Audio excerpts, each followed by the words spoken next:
Hello, and you are very welcome to this game pit stop for Aquatica, a game designed by Ivan Tuzoksky and published by Cosmodrome Games. This is a game for 1 to 4 players taking around 60 minutes. In Aquatica, you lead a race of underwater creatures, and you are looking to conquer locations, recruit help, and achieve goals in order to score the most points by the end of the game. On the player's turn, they must play a card from their hand. Everyone starts with a very similar hand of cards, plus a leader, and you can recruit more. So what can you do when you play a card from your hand? Well, you must do the action on it. For example, this legionnaire here says to me, I gain 3 power and I conquer 1 location. There are 2 possible places where locations can be, and each location comes with a power cost and a money cost. So a very simple action might be for me to use this 3 power to conquer this area. When I take this location, it has to go in an empty slot of my 5 slots on my board. And when I place it in there, I slide it up so that only the very top symbol there fits into that gap. And now that symbol is available to me. Now, if I did wish to do just a very simple turn like that, I would put my legionnaire into my discard pile. It would move on to the next player.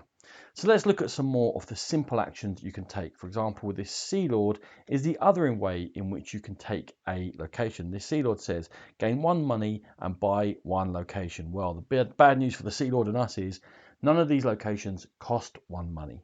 But we have ways of boosting up our actions. So the simplest way would be, we've got a Sea Lord here with 1 money. We all start with 4 mantas, again, which are very similar but not the same. These are our helpers which help boost up things we can do. This one happens to give me 1 money. I can flip and make this manta tired. That would now give me 2 money, and that would allow me to purchase this one, which has a cost of 2. We have a problem though, because I only have 5 slots open on my board. So I have to be able to get rid of some of these locations before I can take more locations. So Sea Lord, you're not doing anything for me right now. The other simple action we can do is recruit 1 character. When we look down here, there's a market of characters. The same characters do come up more than once, and they cost from 0 all the way up to 5 for the most recent. When you purchase one, it comes out and you slide them along.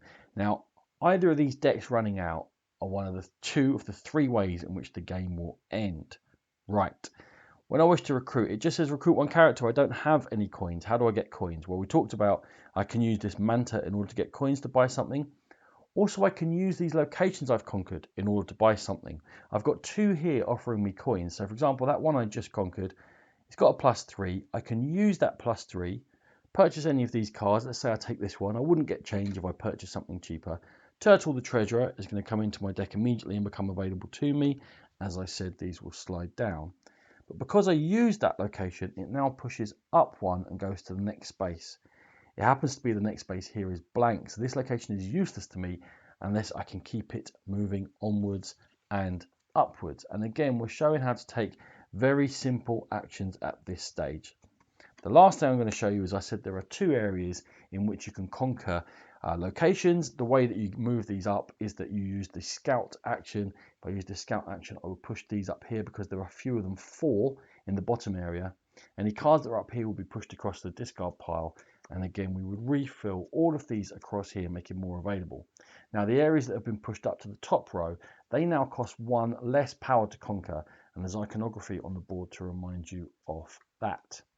Now, it said I can now conquer a location, so we can look at how we can use areas to assist us in conquering a location. If I hadn't used this for the 3 money, but I'd used this for the 3 money, this now gives me +2 power in a particular type of location. There are 4 types of location. This happens to be +2 in a volcanic area. This is a volcanic area that costs 3. With my 1 and my +2 volcanic area, I can push that up again, conquer this location. Same problem. We don't have space. We need to talk about how we make space. So before doing that, I can use some of my powers. For example, if I used this one here, that lets me push 2 locations up. It's called raising. So by using that, I use that power, I can push this location up to the end, and let's say I'll push this location onwards. No, this location onwards. Right. When you raise, because you can do other actions on your turn, you can use the effects on your cards and you can use the effects on the mantras. You're not just limited to these simple actions I'll be going across. When I raise and I get a location to its end area, someone have got a bonus of gaining you another manta. This one gets me a +2 power manta, which now becomes available to me, and I can use several mantas to boost the same action. Moving onwards from there, this location here is now on a raise. I can push that up to raise. That also gets me a raise manta. This is now on the end, but that raise I used to push this up. This symbol here is a scoring symbol, and by using that scoring symbol, I can score any of these cards. Now I need to do that because any of the locations that are left on my board are not worth any points to me at the end of the game, but ones that have been pushed beyond their last level up to here, I can take out then and put them into my scoring pile, and that location has been scored, and this one will be worth 5 points to me at the end of the game, and they all have various points value at the end. So by using your raise powers, by adding on to the things you can do as affected by your card, and just by spending money you have available to you, you can start chaining and taking several actions on your turns. So now we can go back now, use that 2 power, use the scout that we've done to gain this location here, and I have space for it, and move it up there. And I can continue chaining actions together. Now it's not just locations that will let you score places. You also have cards in your board that will let you score places. This wave teller lets me score 2 areas or raise 2 up. So for example, by using this raise power, that goes up. I can use it to raise that up. I can now score 2 areas, take 2 cards out of play. I've now made 2 spaces available to me, and that wave teller has been used. Now I'm burning through this set of characters, so hopefully, yep, here's Matrona.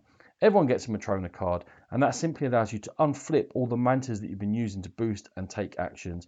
You never discard Matrona, and you take all of these characters back into your hand. Now those are the cards that are very similar to each other in everyone's starting deck. Everyone also starts with a leader card. It might be something like Mara the Shady, lets you conquer one of these sunken ship locations for free when you play her, or something a bit different like Herbert. Herbert gets you a +2 power manta ray, and then he gets chucked away back into the boxes as a one-off power, but gives you a boost at the beginning of the game. So I said the game is going to end when the character deck runs out or when the location deck runs out, but I haven't talked about this area of the board. And this is in fact the third way you're going to score points. You're going to score points for your scored areas up here only. At the end of the game when it comes, for any character card left in your hand, you're going to score 1 point, but you're also going to score points for these goals. When you achieve a goal, you put one of your colour mantas into play and it's no longer available to you. So for example, I have now scored 3 areas. I take any of my coloured manta rays and I put them up there and say I've done that, and that's going to score me 8 points. Other players can continue to score the goals. Now the game's only 1 to 4 players. They've put a 5th space available because they plan a 5th player expansion. It's not available yet, but anyway, second person to do it will score 5 points, third 3, and so on down the line. The other way in which the game will end is if any player has got a manta ray in each of the 4 goals. Whenever it happens, the goals or other decks running out, everyone gets 1 more turn, and then you're going to add up your goals, points for your locations, points for character cards in hand. Last thing is that those goals are printed on the board, but it does come with a set of double-sided tiles which lets you mix up all of the goals so you can play with slightly different scoring conditions. However you choose to play it, that is how you play Aquatica. This has been a Game Pit Stop. For more videos like this, check out our YouTube channel. For more in-depth coverage of gaming, please check out the Game Pit podcast. Thank you.